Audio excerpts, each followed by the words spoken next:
Have you ever wanted to see The Wizard of Oz as a science fiction anime? Better question. Have you ever even considered that as a possibility? Well, it is, because in 1992 it happened with The Wonderful Galaxy of Oz. The version we'll be looking at today is a highly abridged version of the original 26-episode show, cutting it down to a mere 76 minutes. Which actually explains a lot, but let's just get into it. This is The Wonderful Galaxy of Oz. We start off with the theme song, which seems to be bragging quite a lot. You laugh, you cry, you won't believe your eyes. I doubt it. Anyway, how does it begin? Our planet colony, New Kansas, has 3 suns. Good to know.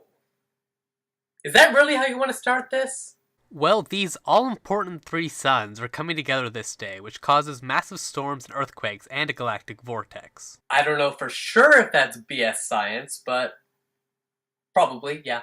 Dorothy is on her way to the shelter when Toto runs away into his spaceship. Dorothy chases after him, and they're quickly joined by Chopper, a British robot who is afraid a lot and says "oh dear" multiple times throughout the show. Dorothy has no choice but to take the ship into orbit, which she does. When she reaches orbit, Auntie Em tells her to put on a balloon suit. It's so old-fashioned, it's kind of groovy. Yes, it's so old-fashioned, unlike the word groovy, which is timeless. The spaceship is taken to the Galaxy of Oz in the midst of a battle. The debris coming from the black hole forces the bad guys to retreat and saves the good guys, as the spaceship crashes onto the planet below. There, Dorothy, Chopper, and Toto encounter our Scarecrow for the production. Whoa! Hey man, don't hurt me! I'm one of the good guys! I already hate him. This is Plant Man. Sure, whatever. He's very annoying and he has no brain, and that's basically his character. Hold on a minute. A plant can't walk, can't think, it's not an animal. Does this look inanimate to you, punk? Dorothy learns from Plant Man that the Wizard of Oz is a scientist and thinks he can help her. A scientist is a man who can make the impossible possible. No, that's called a genie. A scientist is a person who can make the possible real. Maybe, if given proper funding. Anyway, Plant Man accidentally blows up the spaceship, but thankfully Dorothy's buggy is able to be fixed and the 3 drive off. Don't you have a wish of your own, dude? Huh? It's funny you should say that, but I've never wished for anything until this very moment. Chopper, why, you must have a wish too. Yes, that's why I said I have a wish now. Pay attention. The 3 are forced to camp for the night because the engine stopped working, and they are quickly surrounded by a whole pride of lions. The lions are all cowardly, and all but one of them are scared away by Toto. This one lion ends up joining the group on their mission to find the Wizard of Oz, but the group is quickly stopped by a giant Godzilla robot. Oh, Japan. On the robot's Teletubby tummy appears Gloomhilda, our Wicked Witch for the show. She sends the robot to destroy Dorothy, but it ends up falling off a cliff, with Dorothy surviving due to the groovy balloon suit. A ship from Oz arrives to pick up the group, and they all get a look at the home of the wizard. Excellent! The Emerald City! Okay, I'm sure this is a translation issue, but emerald. That's gold. Anyway, the group is told that the Wizard of Oz has agreed to meet with them. Far out, man! This is easy! Maybe a little too easy. Oh, come on, anything's possible when you have Larry Hitler on your side. Dorothy is a bit wary of the situation, but she and her friends enter the wizard's chamber anyway. Now, the wizard's appearance in this is actually quite creative, and with a little bit better animation, it could have been really cool. The problem is this.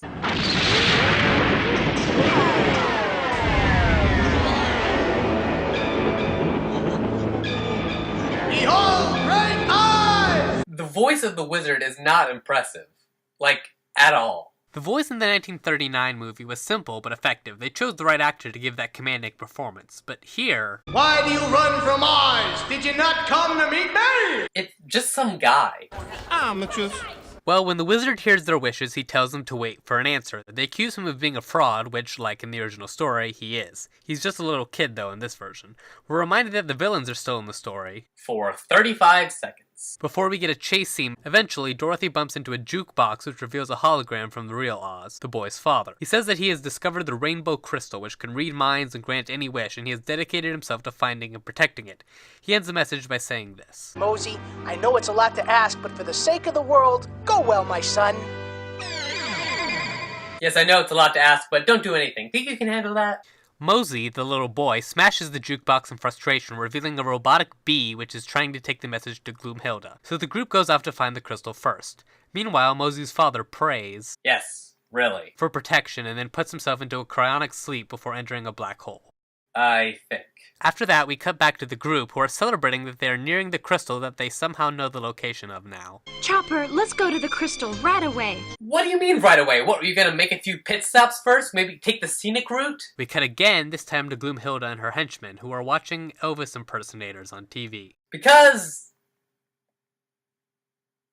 Then the necklace Gloomhilda is wearing begins to speak, and who is this voice but Gloomhilda's mother? The Wicked Witch of the West! West of what? The galaxy? Directions don't work like that in space. I think.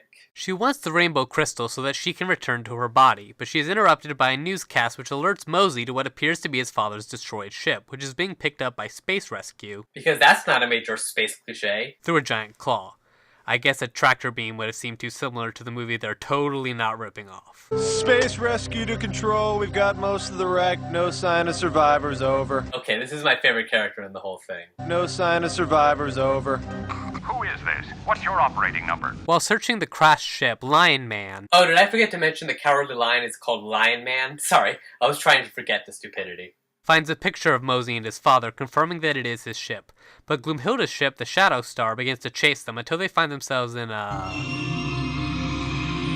Nope, not going there. As they enter the hole in space, Their words, not mine. they are visited by the Crystal Nymph, the physical form of the Rainbow Crystal. The Nymph tells them that it is there to prevent them from fighting the Shadow Star, and is doing so by showing them the planet where the Rainbow Crystal is housed. Everything is constructed of crystal. Crystal. Rainbow.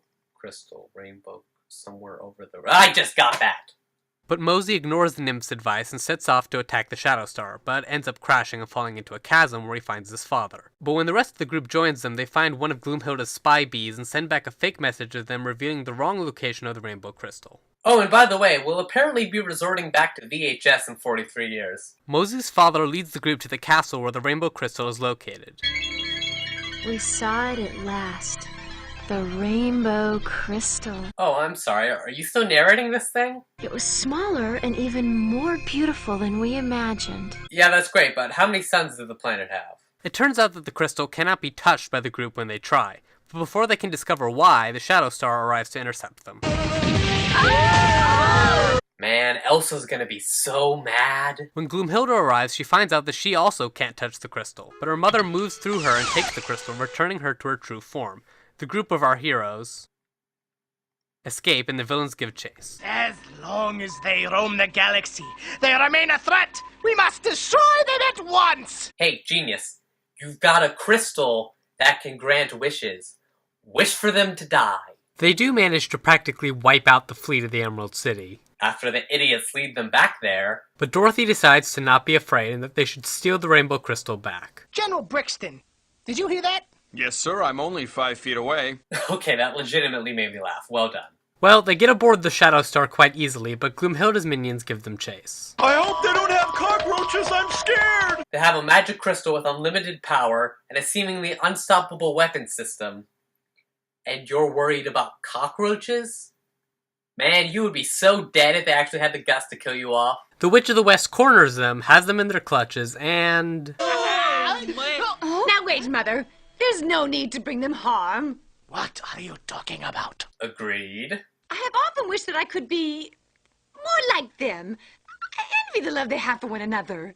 You have truly lost your mind. Also agreed. So, at last you bear the truth.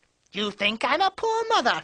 Perhaps that's why you didn't study the dark side. Are we really doing this? Gloomhilda is turned to stone by her mother. Sounds good to me. And the Wicked Witch of the West gives chase to the group again. But they escape. Again. When the group return to the Emerald City, they ask Dr. Oz if he knows how to use the Rainbow Crystal. It seems to pick up the goodness in the hearts of all living creatures and unite them together in one magnificent force. Hey, wait a minute. This is ripping off Star Wars, isn't it? This is totally different. Oh, okay, got me there. Anyway, the Shadow Star breaks through the barrier of the Emerald City, and the Wicked Witch transforms into our second Godzilla of the show. Dorothy, after hearing the voice of the Rainbow Crystal, uses the combined powers of everyone's wishes to pray to the crystal to defeat the witch. Not only is the witch destroyed, but other wishes come true. The brain, heart, and courage stuff is granted, and Dorothy, Toto, and Chopper are returned to New Kansas. Chopper and I told all the details of our fantastic journeys. Uncle Henry and Aunt Emily laughed many times. I wish I had. This was by no means awful. It wasn't even that bad. The designs were creative, the animation was decent, and I did get one laugh. It's just... Just watch Star Wars and Wizard of Oz back to back. It'll be a much better experience for you. See you next time.